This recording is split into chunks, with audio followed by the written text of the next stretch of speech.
Neužmirštamas kelionės į Aziją organizuoja kelionių organizatorius Voyage Voyage.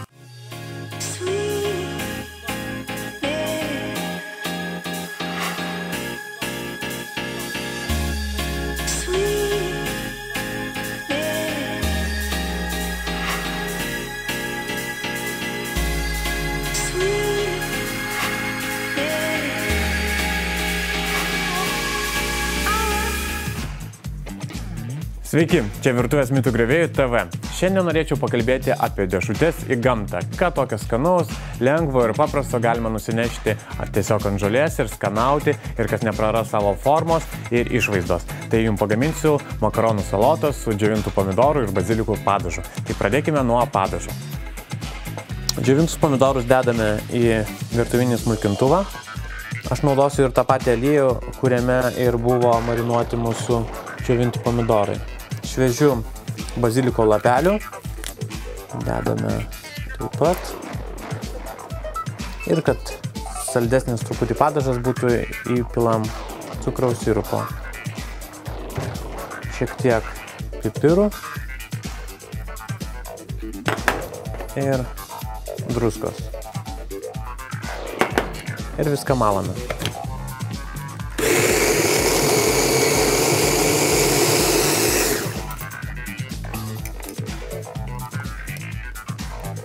Padažas, kaip matote, turėtų būti tirštokas toks. Aš jau esu apviręs makaronus. Galite naudoti vamzdelius, galite naudoti tokias spirales, tiesiog kokios formos mėgstate labiau. Tada dedame keletą šaukštų kukurūzų konservuotų.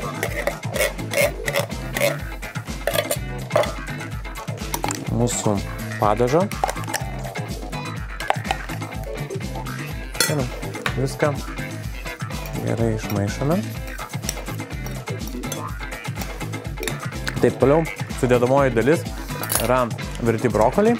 Aš juos apviriau vos 1 minutę ir čia taip pat juos dedame. Ir truputį su bulvių skustuku įtarkuojame sūrio. Aš naudoju kietąjį sūrį, čia tinka taip pat ožkos sūris arba mozzarella.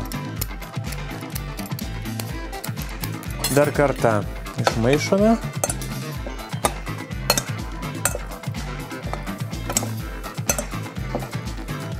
Galime dėti į norimus indus. Šiuo atveju aš niekur neinu. Ragausime čia studijoje makaronų, tai perdedu į kitą indą. Beje, šie makaronai, jeigu mes paimtume vieną, galėtume pamatyti, kad puikiai visas padažas tarp makaronų pakliūna ir gaunasi sultingi makaronai. Taip, dedu kutį.